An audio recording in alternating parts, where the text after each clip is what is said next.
Hello hi வணக்கம். 2-3 டேஸாக பிஸியாக இருந்ததால் என்னால் பாக்யா எபிசோடு போட முடியல. அதோட ரிவ்யூ என்னால் சொல்ல முடியல.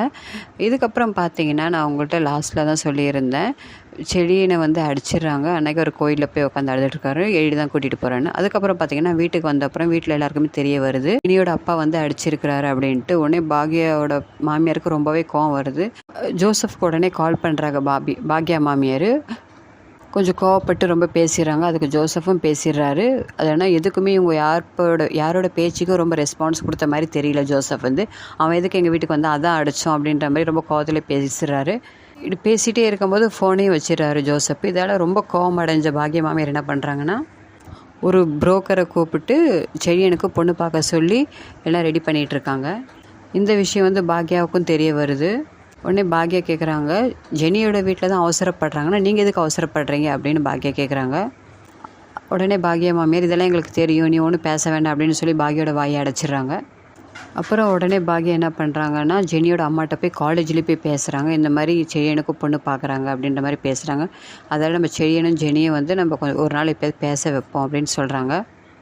இந்த விஷயத்துக்கெல்லாம் மறுப்பு தெரிய வச்சிடறாங்க ஜெனியோட அம்மா. அதெல்லாம் முடியாது, ஜோசப் ஏற்கனவே ரொம்ப கோவத்தில் இருக்கிறாரு, இப்போலாம் அதை பேச வைக்க முடியாது, மறுப்பு தெரிவித்து அனுப்பிடுறாங்க. ரொம்ப விரக்தி அடைஞ்சு அன்னைக்கு பாக்யா வீட்டுக்கு போயிடுறாங்க. வீட்டில் ராதிகா கேட்குறாங்க, எதுக்கு ஜெனிக்கு வேறு கல்யாணம் பண்ணக்கூடாது நீங்கள் நினைக்கிறீங்க? செழியை பண்ணது தப்பு தானே, எதுக்கு நீங்கள் செழியனுக்கு சப்போர்ட் பண்ணுற மாதிரி பேசுகிறாங்கன்னு ராதிகா கேட்குறாங்க. நீங்களும் தானே டிவோர்ஸ் கொடுத்தீங்க, அதே மாதிரி ஜெனியும் கொடுத்து அவளும் வாழ்ந்தா என்ன அப்படின்ற மாதிரி ராதிகா கேட்குறாங்க. அதுக்கு பாக்யா ஒரு கரெக்டான ஆன்சர் பண்ணுற மாதிரி தான் இருக்குது. கோபியும் செழியனும் என்றைக்கும் ஒன்றும் ஆக முடியாது. கோபி பண்ணது எனக்கு துரோகம், செழியும் பண்ணது தப்பு, இது ரெண்டுக்கும் டிஃப்ரெண்ட் இருக்குது அப்படின்னு சொல்லி 2 வாரத்தில் பதில் சொல்லிட்டு போயிடுறாங்க. செழியனை மாப்பிள்ளை பார்க்குறதுக்கு பொண்ணு வீட்டுக்காரங்களாம் வந்துடுறாங்க. இதான் மாப்பிள்ளையே அப்படின்னு எல்லாம் கேட்குறதுக்கு வைக்கிறது விசாரிக்க வந்துடுறாங்க. அந்த டைமில் எல்லாருமே வீட்டில் இருக்கிறாங்க, பாக்யாவும் வீட்டில் இருக்கிறாங்க. அதுக்கப்புறமா பாக்யா சொல்லிடுறாங்க, இந்த மாதிரி என் பையனுக்கு இந்த கல்யாணத்தில் விருப்பம் கிடையாது, அவன் மனைவியோடு தான் வாழணும்னு நினைக்கிறான் அப்படின்னு உண்மையை உடச்சி எல்லோரும் முன்னாடி உடச்சிட்றாங்க. அதில் மாப்பிள்ளை வீட்டுக்காரங்க அன்னைக்கு வீட்டை விட்டு கிளம்பி போயிடுறாங்க. அதுக்கப்புறமா பாக்யாவோட மாமியார் கோபி எல்லாருமே ரொம்ப சண்டை போடுறாங்க பாக்யாட்ட. நீ இப்படி பேசலாம், பிள்ளையோட வாழ்க்கை நல்லா இருக்கணும்னு நீ வைக்கிற அப்படின்னு ரொம்பவே கோவமாக பாக்யா மாமியார் பேசுகிறாங்க பாக்யாவை. அதுக்கப்புறம் இனியாவட்டியே சொல்கிறாங்க பாக்யாவோட மாமியார், இவன் எந்த பிள்ளையும் வாழ்கிறதையோ பொறுக்க மாட்டா, இவன் நல்லது பண்ண மாட்டா அப்படின்னு இனியாவட்டியே சொல்லும்போது, இந்த வார்த்தை எல்லாமே பேசும்போது செழியனுக்கு ரொம்ப கோவம் வந்துடுது. செழியன் ஓப்பனாக சொல்லிடுறாரு, எனக்கு பொண்ணு பார்க்காதீங்க, எனக்கு இன்னொரு பொண்ணுல எனக்கு விருப்பம் கிடையாது, எனக்கு கல்யாணம் பண்ணுற விருப்பம் கிடையாது அப்படின்னு செழியன் சொல்லிடுறாரு. ஆனால் அவர் சொல்லும்போது ரொம்ப கோவமாகவே சொல்லிடுறாரு. அதால் யாருமே அந்த வீட்டில் எதுவுமே சொல்ல மாட்டாங்க, எல்லாருமே அவங்க வேலையை பார்த்துட்டு போயிடுறாங்க.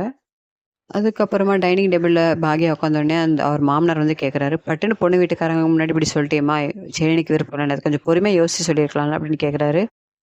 எப்பவுமே கோவப்படாத பாக்யா அவங்க மாமனார்ட்டையும் ரொம்ப கோவப்பட்டு பேசுகிறாங்க. என் பிள்ளைக்கு என்ன செய்யணும்னு எனக்கு தெரியும், நீங்கள் யாரும் சொல்ல வேண்டாம் அப்படின்னு சொல்லிடுறாங்க.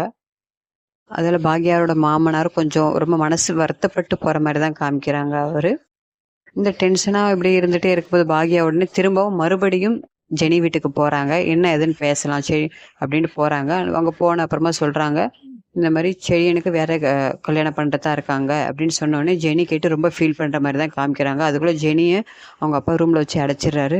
இந்த ரூமில் இருந்து ஜெனி கேட்டுக்கிறாங்க, இதெல்லாம் ஆண்டி உண்மையை சொல்லுங்கள், செழியனுக்கு வேற கல்யாணம் பண்ண போகிறாங்களா, செழியனை ஒத்துக்கிட்டானா அப்படின்னு ரூம்லேருந்து ஜெனி கேட்குறாங்க.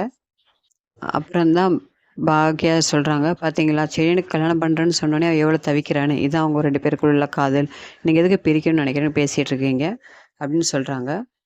ஓகே வியூவர்ஸ், ஒரு 3-4 எபிசோடு உங்களுக்கு சேர்த்தே சொல்லிவிட்டேன். முக்கியமான இம்பார்ட்டான என்ன விஷயமோ அது மட்டும் தான் சொல்லியிருக்கேன். இந்த வீடியோ பிடிச்சிருந்தா என்னோட சேனல் மறக்காமல் சப்ஸ்கிரைப் பண்ணுங்கள், லைக் பண்ணுங்கள், ஷேர் பண்ணுங்கள், கமெண்ட் பண்ணுங்கள். Okay bye.